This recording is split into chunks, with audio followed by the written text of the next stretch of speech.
নমস্কার। কৌশিক দাশগুপ্ত, জ্যোতিষ মহোপাধ্যায়। আমি বেশ কিছু পোস্ট করেছি অ্যাস্ট্রোলজির উপরে। তো তার মধ্যে কিছু প্রক্রিয়ার কথা বলেছি। আজকে একটা বিশেষ জিনিস শেয়ার করছি।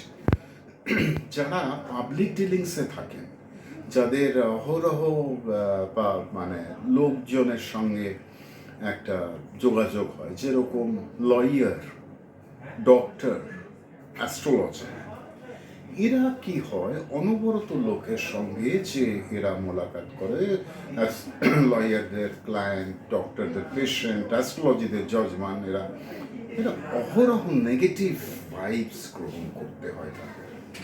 আমাদের গ্রহণ করতে হয় অ্যাস্ট্রোলজার, ডাক্তারদের করতে হয়, লয়ারদের করতে। এই থেকে রেহাই পাওয়ার একটা উপায় রয়েছে, সেটা আমি আপনাদের সঙ্গে শেয়ার করছি। আমার অ্যাস্ট্রোলজার যারা আমার অ্যাস্ট্রোলজার ফ্রেন্ড, তাদের সঙ্গে আমি শেয়ার করছি। অনেকেই নিশ্চয়ই জানেন। তো এটা করলে ভালো হয়। প্রথমত, যখনই কোনো এরকম জনসংযোগের কেউ আসবে, তখন চোখটা বন্ধ করতে হবে।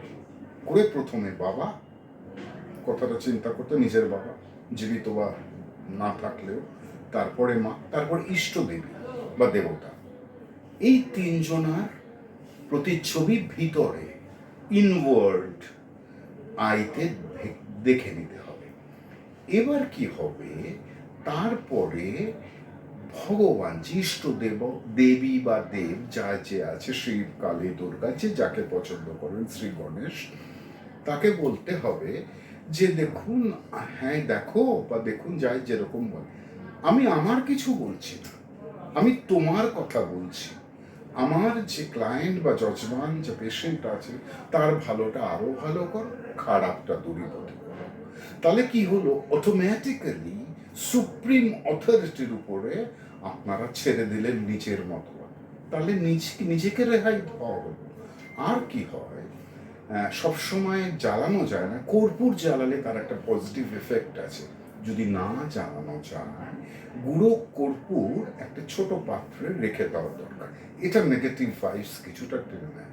আমি দেখেছি ভালো অ্যাস্ট্রোলজার অনেক সময় নেগেটিভ ভাইবস নিতে নিতে তারা বিষে নীল হয়ে যায়। আমি নিজে এর বক্তব্য।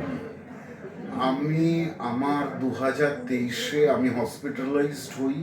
আমার পালস 10-এ এসে গেছিল। ডাক্তাররা বলেছিল 1 ঘন্টা কৌশিকবাবু বাঁচবেন, যাদের যাদের দেখা করার দেখা করে নিয়েছে। ভেন্টিলেশনে চলে যাই 12 দিন, 2 দিন বেডে, তারপরে ফিরে আসি। তো তারপর থেকে এই প্রক্রিয়াটা আমি অবশ্যই করি। এই বিষ থেকে নিজেকে বাঁচাতে হয় অ্যাস্ট্রোলজারদের, ডাক্তারদের, লয়ারদের। গুঁড়ো কর্পূর রাখা হলো একটু যে কোনো পাত্রে, সেটা নেগেটিভ ভাইবস টেনে নেয়। আর জ্বালানো যায় না, জ্বালালে সবচেয়ে বেটার। তো এইগুলো করলে অন্তত নেগেটিভিটি থেকে নিজেকে বাঁচানো যায়। নমস্কার, শুভম ভবতু। এই পোস্ট যারা দেখছেন, তাদের সবার সদা আরোগ্য, সৌভাগ্য, ঐশ্বর্য, শত্রুহানি এবং পরম শান্তির প্রার্থনা করছি আমি আমার ইষ্টদেবী মা দুর্গার কাছে। কৌশিক দাশগুপ্ত।